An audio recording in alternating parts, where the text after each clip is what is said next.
as a gay or lesbian couple, if you go to a therapist and they say, a couple is a couple, I work with all couples, I don't see differences, go to another therapist. This is not the right therapist for you. I'm Dr. Joe Kort. I'm director and founder of the Center for Relationship Health in Royal Oak, Michigan. I'm also a psychotherapist of 41 years, and I've worked with couples and individuals, and I specialize in working with couples, actually. I work with all couples. I work with straight, gay, and lesbian couples, and there are differences. While there's lots of overlap, there are lots of differences. So when I work with gay male couples, I see a lot of differences than I see from lesbian couples. Why? Because of the doubling factor of two males, two conditioned males from childhood, two conditioned females from childhood. Heterosexual couples, the conditioning of the man, the conditioning of the woman, socialization. They bring different things. They train us to show up differently in relationship. When I see two men in my office and in my own relationship with another man, my husband of 33 years, is you're going to see more things like what men show up as in any relationship with women, which is when men are competitive with each other.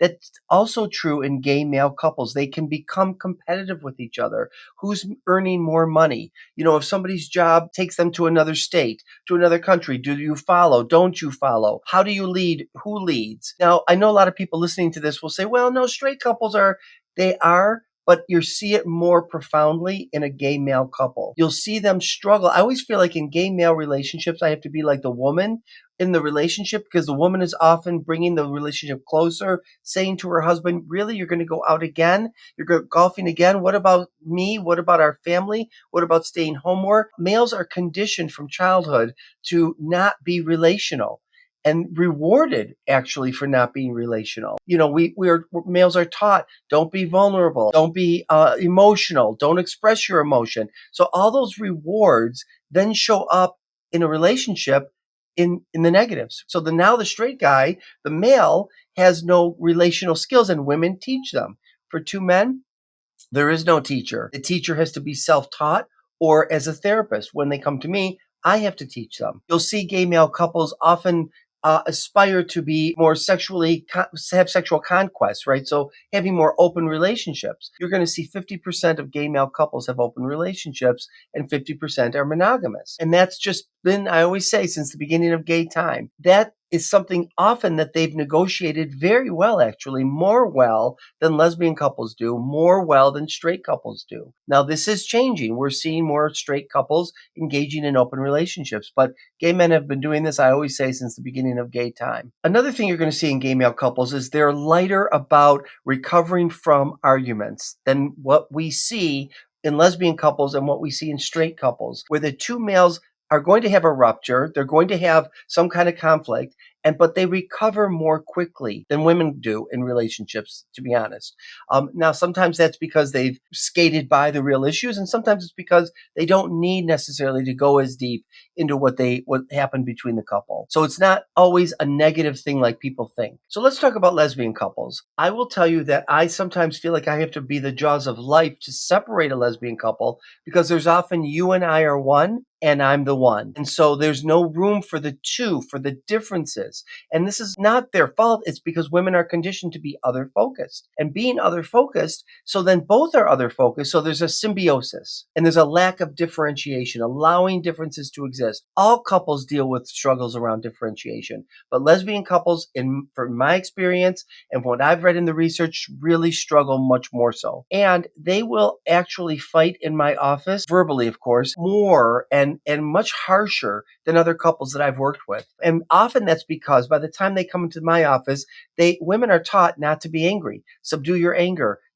overlook things. So by the time they've come in, they're in a rage that they don't know they're in a rage around. They think they're angry, but it's beyond anger because it's explosive in my office. I want to help them through that so they can get to the anger, but then get underneath to what the real hurt is.